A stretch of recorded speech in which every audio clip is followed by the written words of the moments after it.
Chemotherapy and radiation no longer seem to be working, she tells me. We've tried upping the intensity of the treatments, but I'm afraid if we continue to do that, it will jeopardize her quality of life. Fuck. What about the clinical trial we talked about? She frowns. Once the cancer spread to her kidney, she became ineligible. So I'll give her one of mine. Book the surgery and I'll be there. Dr. Chen reaches out and puts her hand on mine. I'm sorry. The clinical trial is not an option we have anymore. And you know she would never let you give her an organ. Even if that were a solution, she'd block it before we got started. She's not wrong. My mom is nothing if not protective of her kids. She didn't even tell us about how she hadn't been feeling well. We had to find out through a doctor at the hospital. There I was, hoping and praying the symptoms she was experiencing weren't early onset dementia. And the reality was so much worse. I swallowed down the lump in my throat as I let the wall that I'd built around myself block out the pain. Okay. Where does that leave us? Well, we could continue what we're doing, she suggests. But there's not much chance of it starting to work after this long. And we have reason to believe that's not something your mom wants. What?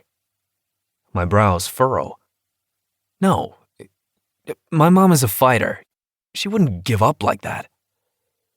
They all look to Dr. Tracy, my mom's therapist, and she gives me a sad smile. She's tired, Hayes. You're right. She is a fighter, but she's very tired. I think the only reason she's still trying to beat this is because of you and Devon. But she's exhausted. I drop my head, holding back the tears as the pain finds its way through. My mom has always put us first. I can't remember a time where she didn't. And deep down, I know Dr. Tracy is right.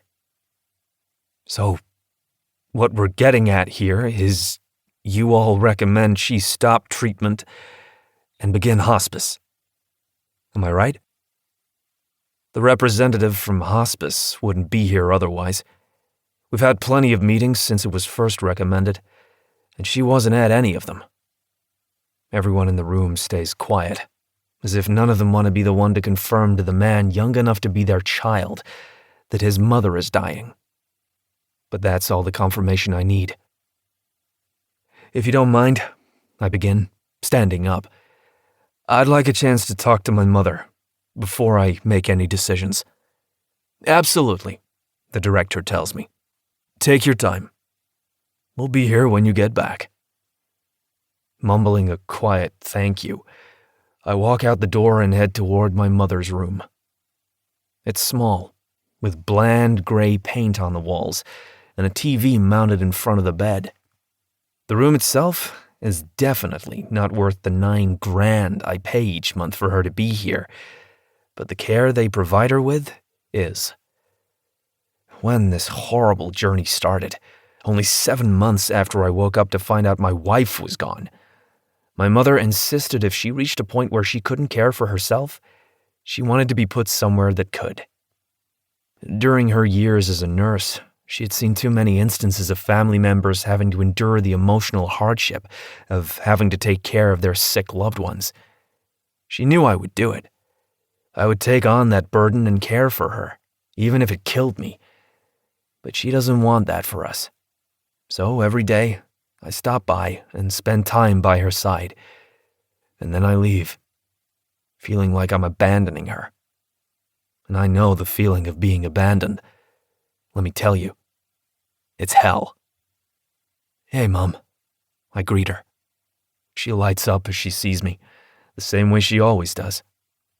Hayes. Oh, my baby. I walk over to her bed and kiss her forehead. How are you feeling? Oh, you know, a little of this, a little of that. She plays it off well, the whole